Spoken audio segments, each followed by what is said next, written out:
Dynamic situation है और इसको हमेशा एड्रेस करने के लिए चीज़ें परिस्थितियां बदलेंगी और उस हिसाब से कॉल लेना पड़ेगा। ये बात सच है कि मौजूदा सरकार ने भारतीयों को, जो डायस्पोरा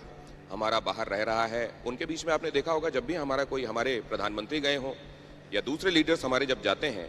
तो मेक श्योर करते हैं कि वो उस फ्रेटर्निटी से, वहाँ हिंदुस्तानियों से मिलें, उनके बीच में जाएं और ये कनेक्शन जो है ये और प्रगाढ़ हो। और ये सरकार ने और ज्यादा बढ़ चढ़ कर किया है, इसमें कोई दो राय नहीं है। ऑपरेशन गंगा के समय आपने जिस तरीके से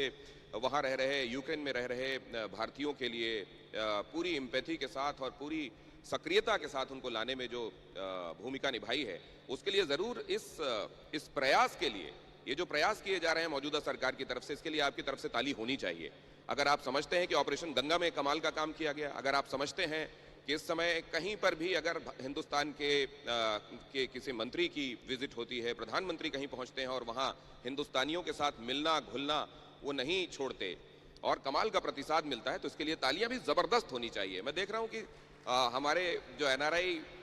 गुजराती हैं वो थोड़ा तालियों के मामले में पता नहीं क्यों कंजूस हो गए हैं। बहरहाल, मैं अगली बात ये समझना चाहता हूं, ये डायनेमिक तो है मैम, लेकिन जब लोग और हम सब ये मानते हैं कि हिंदुस्तान के पासपोर्ट की जो कीमत है, उसकी जो वैल्यू है, पहले से कहीं बढ़ी है, और उसी समय हम ये सुनते हैं कि ब्रिटेन में वहाँ की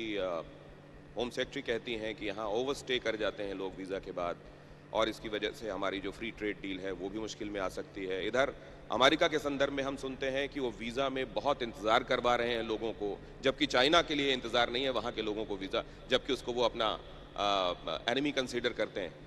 ये क्यों हो रहा है मैम? देखिए, बहुत सारी परतें हैं और जिस तरीके से राजनीति की परतें होती हैं तो अंतर्राष्ट्रीय राजनीति की उससे कहीं ज़्यादा परतें होती हैं,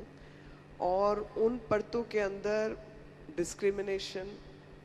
मन में डर, जैसा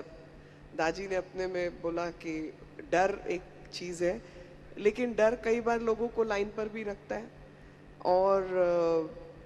कई बार मतलबी, सेल्फिश, सेल्फ सेंटर्ड,